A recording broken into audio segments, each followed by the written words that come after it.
Bom dia. Falarei agora sobre as transformações econômicas, políticas e sociais nos séculos 18 e 19. Para isso, eu farei uma comparação para tratar principalmente das transformações econômicas, né? Eu farei uma comparação com Londres, na Inglaterra, que é onde surgiu essas transformações econômicas, tá? Farei essa comparação de Londres, Inglaterra, com Monte Azul, Minas Gerais, para a gente tentar assimilar um pouco de como se deu essas transformações econômicas, tá bem? Então, para primeiro entender as transformações econômicas na Inglaterra nos séculos 18 e 19, é preciso entender primeiramente como era a Inglaterra dos séculos 4 depois de Cristo até o século 15. Então ali existia, né, do século 4 até o século 15, uma sociedade feudal. Então, comparando aí então Londres com Londres ali do século 4 até o século 15 com Monte Azul de hoje, né, fazendo uma comparação. Então existia, vamos supor, ali Londres, que equivale a Monte Azul, onde existia o castelo do rei. Lá existia o rei com a sua rainha, seus monte de filhos, né? Tia, sobrinho, avô, todos os parentes, que são muitos, né? E fora aí os funcionários ou os trabalhadores do castelo, que ia lavar a roupa desse pessoal, ia lavar, limpar o castelo, conservar o jardim, amansar os cavalos usados pelo rei, ou pela rainha, ou pelo todo o povo, né? Todos os parentes do rei, né? Fazer a comida para esse povão todo nesse castelo, preparar aí a carne, né? Tudo que era consumido, fazer pinturas, não é? Tocar música para o rei. Então tudo isso existia. E as comunidades fora, que também pertencia a Londres, que é o que vale, por exemplo, a Riachinho, que pertence a Monte Azul, Canabrava, pertence a Monte Azul, e São Sebastião, né, que pertence a Monte Azul. Então existiam comunidades assim, lá ao redor de Londres, né, da cidade de Londres, que também pertencia a Londres. Esse era chamado então de feudos. Havia então um senhor feudal na comunidade de Riachinho, que é o que comandava todas as terras que envolvia a área de Riachinho. Existia um outro senhor feudal que também morava ali em Canabrava, que tomava conta de todas as terras em volta, não é? E o outro também em São Sebastião. Esses senhores feudais, eles ficavam responsáveis por arrecadar, né, retirar aquela parte dos alimentos produzidos pelos camponeses, ficava com a parte, esse senhor feudal, e a outra parte, que é a maior, era levada para Londres, né? Que é onde o rei aí ia usar todos esses alimentos para se alimentar e alimentar todos os seus parentes e trabalhadores do castelo. Então ali nessas comunidades, né, nesses feudos, vamos supor, que equivale lá, que é o que eu estou dizendo como exemplo, né, de Riachinho, Canabrava e São Sebastião, era como se nesses feudos, igual hoje, por exemplo, né, aqui nas comunidades de Riachinho e Canabrava, o pessoal produz muita carne de gado, né? Então ali eles criam muito gado. Nessa época lá, da Inglaterra, no século IV depois de Cristo, até o século XV, era criado muita ovelha, né? Então, ao invés de gado, lá criava ovelhas. Essas ovelhas eram tiradas a sua carne, né, para o consumo, era tirado o couro para fazer bolsas, até roupas, inclusive, sapatos e cama né, o lugar onde dormir, tudo isso era feito com couro. Era retirado a lã para fazer as roupas, né, os tecidos, para se protegerem principalmente do frio, que são regiões muito frias, né? E os outros alimentos eram produzidos, por exemplo, o trigo. Então, os ingleses, né, nessa época, século IV até o século XV, consumia muito pão. Então, era produzido muito trigo para isso. Era produzido oliva, as oliveiras, para retirar o azeite, né? E era produzido também, por exemplo, a batata, que é o inhame, né? Então era usado também para o consumo. Então praticamente o consumo deles era isso. Então não havia lá, por exemplo, milho, porque o milho é próprio da nossa região, né? Da América, do continente americano, né? América do Sul. Não havia lá cravo nem canela, porque esses produtos só foram retirados depois na Índia, entende? Então os produtos que os ingleses consumiam nesse período era muito pouco. E como é que essa sociedade feudal, né, ela foi se acabando? Porque, segundo alguns documentos históricos, o rei, ele com seus familiares, né, todos os seus parentes e os convidados importantes, né, de outros reinos, estavam consumindo muito alimento e fazendo festas, né, de durarem até um mês. Então a festa durava um mês. Isso consumia muito alimento, então exigia que ele arrecadasse mais alimentos desses feudos, não é, para abastecer o seu reino, o seu palácio. Então o que o rei fez? Começava então a pedir aos senhores feudais, que é o que vale, por exemplo, como eu estou dizendo, Riachinho, Canabrava e São Sebastião, ele estava exigindo que esses senhores feudais pegassem mais alimentos, né, cobrassem mais alimentos desses campesinos, para que eles então levassem para o castelo, né, abastecessem. Então o que estava acontecendo? Havia muitas casinhas, que é o que vale, por exemplo, olhar aqui para as comunidades, né, de Riachinho, Canabrava e São Sebastião. Então vai ter várias casinhas isoladas, cada um cuida de um pedaço de terra, não é? Um ali está produzindo trigo, na Inglaterra, né? Um ali está produzindo trigo, outro lá está produzindo oliveira, o outro ali está produzindo batata, o outro ali está criando carneiros. Então ali, vamos supor, o cara conseguiu produzir só 100 arrobas de trigo. O rei antes cobrava só 50. Então 50 de alqueires, né? Arroba de trigo. Arroba é meio estranho. Mas vamos supor, 50 sacos de trigo. E o rei ficava com os outros 50. É só um exemplo, tá, gente? Depois, com esse consumo enorme do rei, o rei começa a cobrar, então, mais trigo. Então ele produzia lá 100 sacos de trigo, só para dar um exemplo. O rei cobrava que ele entregasse ali 80 e ele ficava só com 20.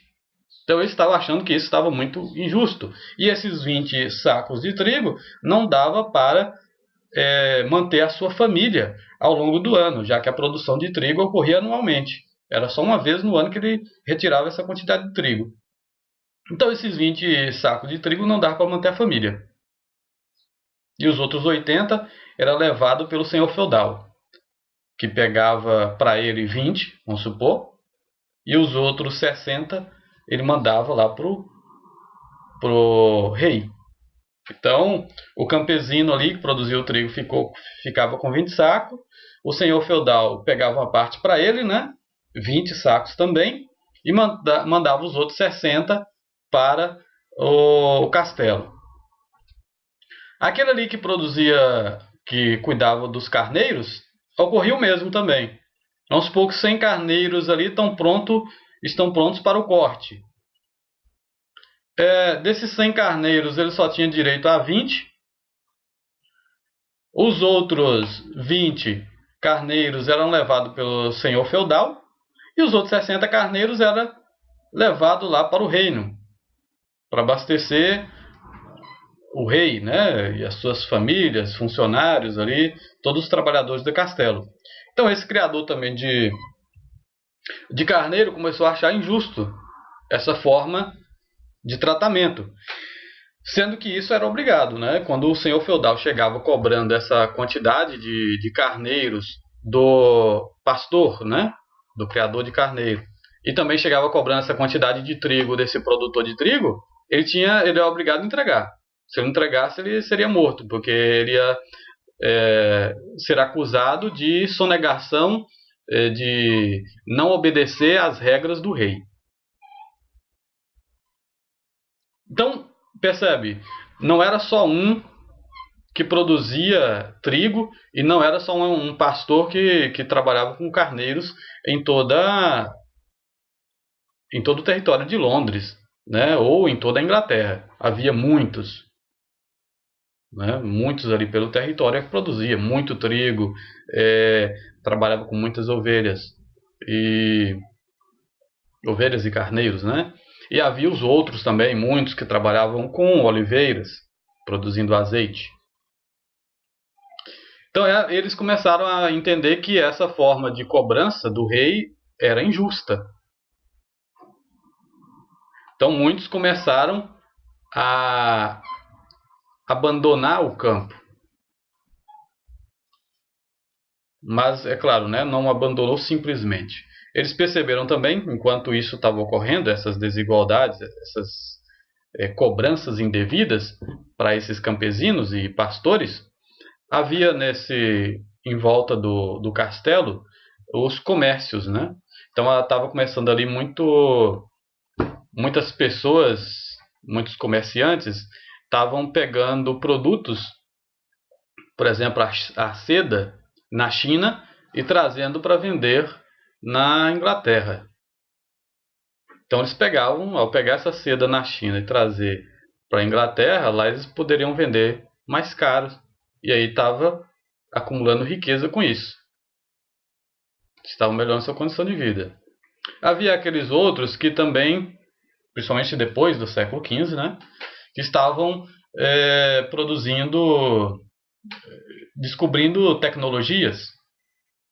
Então havia sempre alguém ali que conseguiu ali descobrir como produzir fios de lã, né, de carneiro, mais rápido.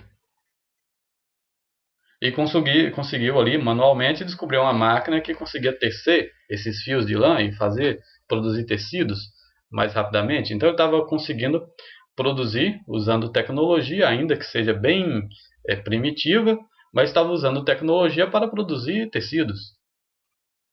Eles conseguiram ali descobrir como pegar o couro do carneiro e amaciar ele, né, deixar ele mais macio, fazer calçados mais macios.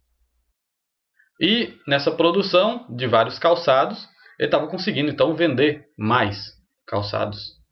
Tudo isso em volta do castelo, né? Que é o que eles vão chamar então de início, né, da indústria. Porque mesmo que seja muito lento, mesmo que a máquina de fiar ainda seja tudo no pé, tudo manual, é ali o início de uma indústria. E mesmo que o tear, né, que é onde tece essas linhas, seja ainda manual, também é o início de uma indústria.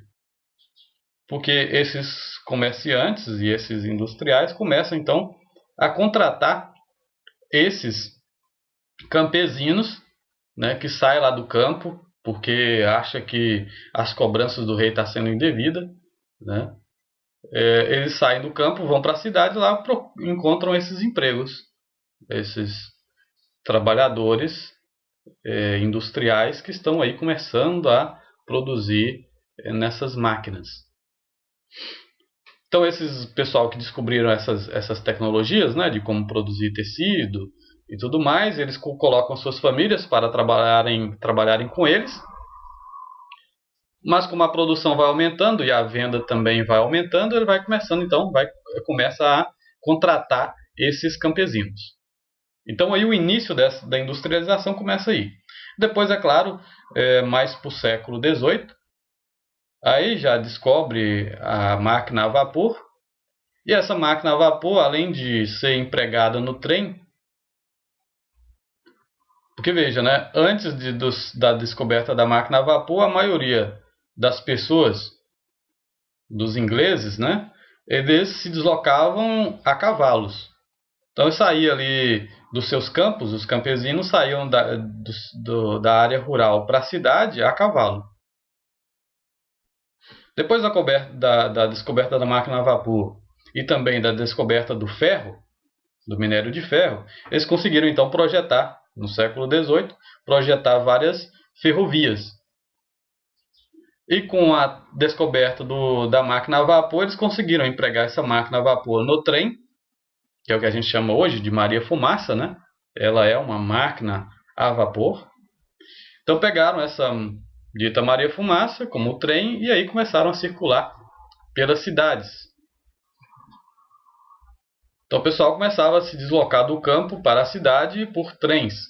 Na cidade eles encontravam esses empregos, principalmente nas fábricas de tecido, na produção de sapatos, né? Então a Inglaterra começou então a aumentar a sua produção industrial. Essa mesma máquina a vapor foi empregada na indústria. Então essa máquina a vapor movia um eixo, em que nesse eixo estava ligado várias máquinas de tecido. Então as pessoas não precisavam mais trabalhar manualmente. Agora a máquina fazia boa parte do serviço, né?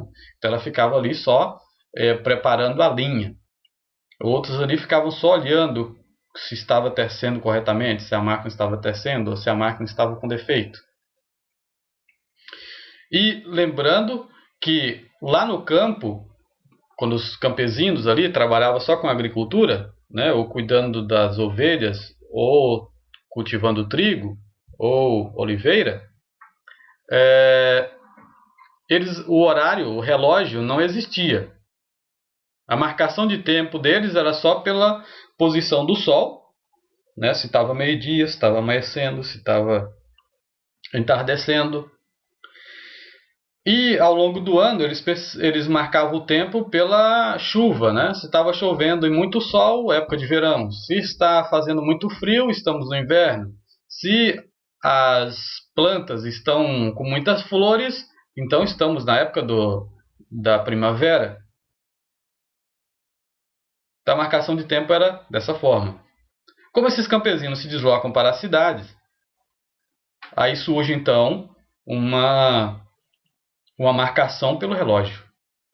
Então a máquina vai mover e o trabalhador vai ter que ficar ali trabalhando de acordo com o relógio, né? 7 horas da manhã ele tem que estar ali. Ele só pode sair lá, vamos supor, como na maioria naquela época trabalhava às vezes até 15 horas por dia. Então vamos supor, ele tinha que entrar às 7 da manhã, ficar até às 7 da noite. Depois das 7 da noite ele ficava no setor da indústria fazendo a limpeza. Então cuidava de toda a limpeza. Então ia terminar a limpeza lá para as 10 da noite. Depois, para encontrar no outro dia, né, a sua área de trabalho limpa, para ele retornar todo o serviço novamente até às 7 horas da noite. Tudo marcado com relógio, que a partir do século XVIII já havia o relógio.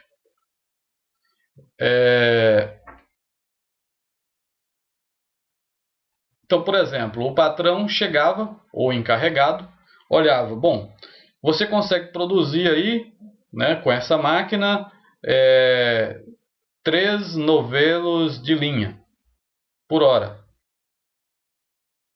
Então, se é 3 novelos de linha por hora, logo, se você trabalha das 7 às 7, são 12 horas. Sendo 12 horas, você vai ter que produzir, então, 36 novelos de linha. Então, se você está trabalhando das 7 da manhã às 7 da noite, é 36 novelos de linha que você tem que me apresentar no final do trabalho. se você não der conta, você vai ter que ficar meia hora ou uma hora a mais para dar conta disso. Então tudo é marcado pelo tempo. Então ele está olhando, das 7 a 8, conseguiu produzir os 3 novelos de linha? Ótimo. Das 8 às 9, conseguiu produzir os outros 3? Também ótimo. Das 9 às 10, não conseguiu? Produziu só 2? Vamos acelerar aí. Né? Porque você vai ter que dar conta. Então tudo isso é marcado pelo relógio. Então você tem lá meia hora só de almoço, mas você naquela hora não conseguiu dar conta. Então você vai ter que tirar um pouquinho a mais do seu horário de almoço para poder dar conta da produção sua até aquele horário. E depois de almoçar, aí você vai continuar novamente no seu mesmo ritmo para dar conta da outra parte de novelos de linha. O outro lá produz metros de tecido, né? Está na outra fábrica que está produzindo o tecido. Então, se ele produz lá 1 metro de tecido por hora, significa que você trabalha das 7 da manhã às 7 da noite, um tecido por hora, então 12 metros de tecido por dia. Ele tem que dar conta dos 12 metros. E depois de produzir os 12 tecidos, 12 metros de tecido, ele vai ter então que limpar toda a sua área de trabalho para que no outro dia ele encontre limpa e continue trabalhando. E assim sucessivamente. Então percebe, né? Então tudo isso vai gerar muito produto. E a Inglaterra começa a vender seus produtos, né? Esses comerciantes começam a vender os produtos tanto para seu próprio país, Inglaterra, quanto a transportar seus produtos para outros países da Europa, como Espanha, França, Itália, Portugal. Né? Depois transporta seus produtos para a Índia, para a China, para o Brasil também, principalmente a partir de 1808, quando a coroa portuguesa chega ao Brasil, e ao chegar ao Brasil, o rei em Portugal assina o contrato de livre comércio com a Inglaterra. Né? Então, a partir daquele momento ou seja, a partir de 1808, é que a Inglaterra começa a entregar os seus produtos industrializados para o Brasil. E aí todos os brasileiros, principalmente aqueles que têm mais dinheiro, né, que são a elite branca de origem portuguesa, começam então a consumir esses tecidos e sapatos, chapéus, guarda-chuva, tudo produzido na Inglaterra. Então percebe, né? Quando se fala então de transformação econômica, estamos falando disso, dessa transformação de uma Inglaterra que era feudal, né, que só se alimentava de produtos do campo, como eu disse. Né? Existia lá Londres e as suas comunidades ali. Então consumia o que? Azeite de oliva, consumia trigo, né, muito pão, e consumia a carne de carneiro. Né? Tanto o rei quanto os senhores feudais, quanto aquele pessoal que trabalha no campo. Então não havia produtos industrializados, não havia ali circulação de carro, porque não havia ali avião, não havia nada de tecnologias, né? Talvez a única tecnologia que existia na época da sociedade feudal inglesa era o arado, né? Onde os trabalhadores aravam a terra para o plantio do trigo. Depois, então, com esse descontentamento desses camponeses, né, com esse pagamento de obrigações ao rei, eles vão para as regiões em volta do castelo. E ali, então, começam a surgir, a trabalharem na indústria, e aí começa, então, a aumentar a indústria. Então, quando estamos falando de transformações econômicas, estamos falando disso, né? De uma renda que era antes de origem camponesa, do campo, da área rural, e agora passa a ser uma economia gerada com a industrialização. Com isso, então, com essa ida dos camponeses de toda a região de Londres e da Inglaterra e até de outros países vizinhos, foi então aumentando a cidade de Londres, foi crescendo. Então essas cidades, não só Londres, como Liverpool e outras cidades da Inglaterra, foram crescendo.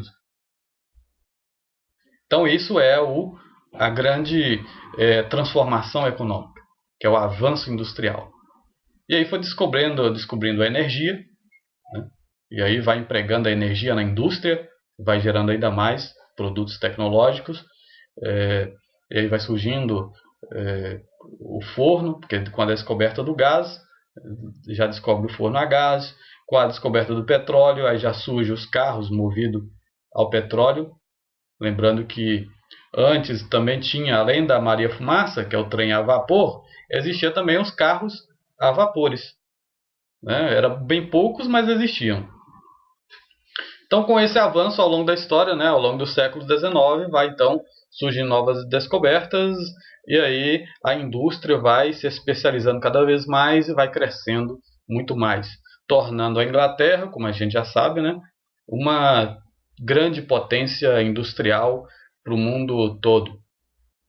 Por exemplo, o Titanic, né, é o auge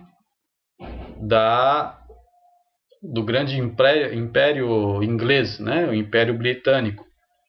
Então ali o Titanic é um símbolo disso, é símbolo de riqueza da Inglaterra. E que, é claro, depois vem a naufragar o Titanic, né? E as transformações sociais. As transformações também sociais ocorrem junto com essa transformação econômica. Porque agora as pessoas, como se relacionavam com a troca de mercadorias, né? O cara que produzia a carne lá do carneiro trocava um pouco da sua carne com aquele que produzia trigo. Assim, ele consumia trigo e carne. Outro também que produzia trigo, agora consome carne também. Aquele que produz trigo não tinha o azeite de oliva para colocar no pão e fazer o pão, né? Então ele troca o trigo dele com o cara que produz lá a oliva. E aí então ele começa a consumir, a preparar a carne do carneiro com azeite e a preparar o pão com o azeite. Então as trocas ocorriam assim. Então as relações sociais eram mediadas disso, né, de mercadorias com mercadorias. Depois que eles vão para a cidade, aí já muda, né? E lembrando que no século XVIII já ocorreu no Brasil uma grande exploração de ouro, principalmente em Minas Gerais e Goiás. Então esse ouro está sendo levado por Portugal, como já falei em outros vídeos, né? Por Portugal para a Inglaterra. Então Londres está recebendo boa parte desse ouro. Ali esse ouro vira moeda de troca e quem trabalha na indústria, que eram esses camponeses que largaram o campo e foram para a cidade, eles estão trabalhando na indústria e ele não recebe, vamos supor, se tem um camponês produzindo tecido, ele não recebe pagamento em tecido. Ele vai receber agora uma moeda de ouro que equivale à quantidade de tecido que ele produziu, ou o seu salário, né, o seu pagamento. Será feito em moedinha. Essa moedinha ele vai lá na feira, né, no mercado, trocar por alimento. Então as relações sociais mudam. Para aquele que produz sapato, o seu pagamento no final do mês ou no final da semana não é em sapatos, né? Vai ser também pela moedinha em ouro. Ali é que vai pagar o equivalente ao salário dele, ao que ele deve receber por aquilo que ele produziu. Então as relações sociais mudam. Então antigamente, antes do século XV, o camponês vivia praticamente isolado. Ele só vivia ali da casa dele para a produção de trigo, né? Não saía quase de casa. Então era alguém que quase não via as pessoas. Só via os seus próprios parentes que moravam ali com ele. Mas não conversavam com os outros. Na ida para a cidade, aí as pessoas já vivem entre uma multidão de pessoas, entre diferentes pessoas de várias origens, porque a Inglaterra recebia gente de tudo quanto é lugar do mundo. Então havia ali várias pessoas falando vários idiomas, muita gente diferente, e a pessoa, para conseguir alguma coisa dentro de uma cidade grande, tem que conversar, né? Tem que dialogar, tem que entender como funcionam as coisas para você conseguir se virar minimamente ali. Então as relações sociais mudam. Antes eram pessoas totalmente isoladas em seus lugares, agora é uma multidão de pessoas ali envolvidas e tentando sobreviver nessa grande cidade que é Londres. E também tem, é claro, as transformações políticas, né? É claro que com essas idas desse pessoal para a cidade, eles também vão exigir mais direitos.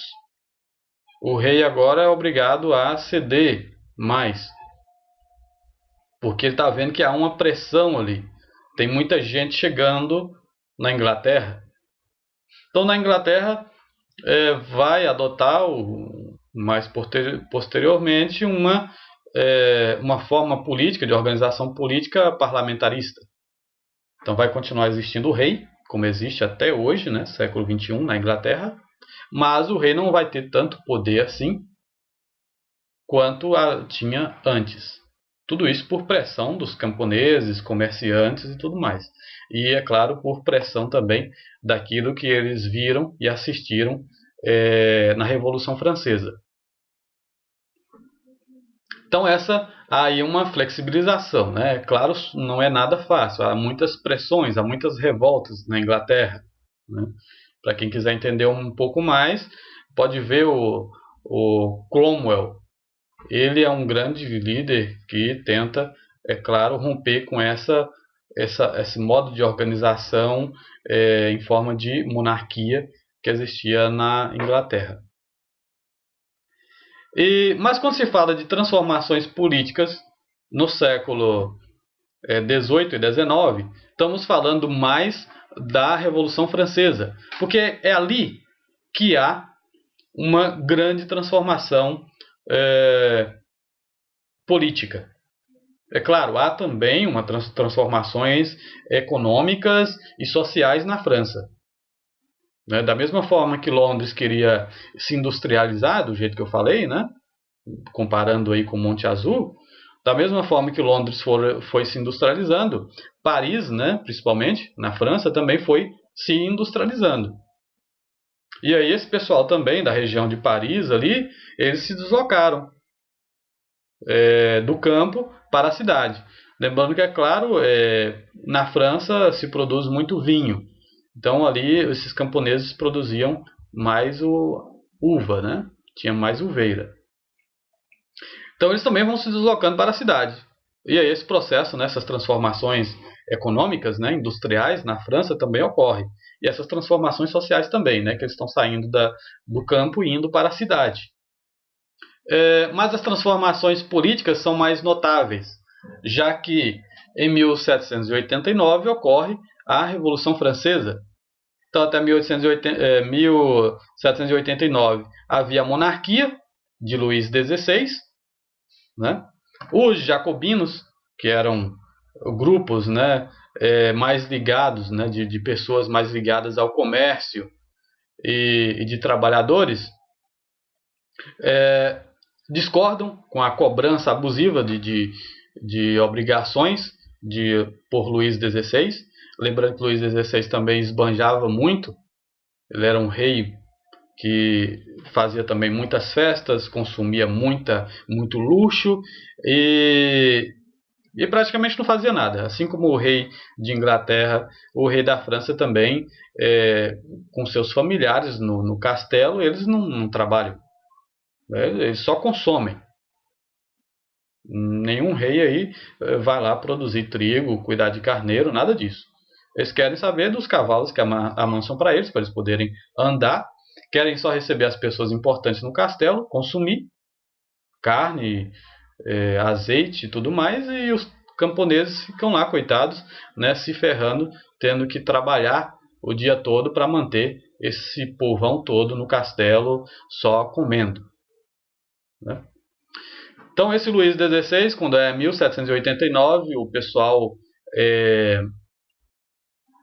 retira ele do poder, né, com muita pressão. Ele tenta passar algumas propostas no Congresso e tenta reprimir os parlamentares, né, desse Congresso, e aí a população se revolta e expulsa ele. Aí ele vai lá para a Áustria. Então ocorre então uma tentativa, a partir de 1789, de implantar uma república. Então é ali que nasce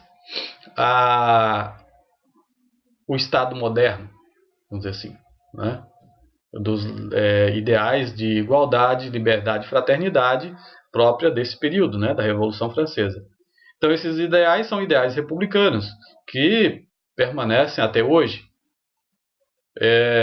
Tenta instalar aí um Estado democrático, que é próprio desse Estado moderno. Então começa ali a surgir essa nova forma de organização política.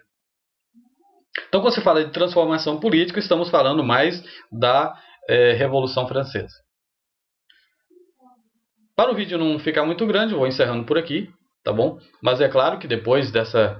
Só quero alertar que depois dessa Revolução Francesa, de 1789, ocorreu outros golpes, né, outras tentativas de retorno à monarquia.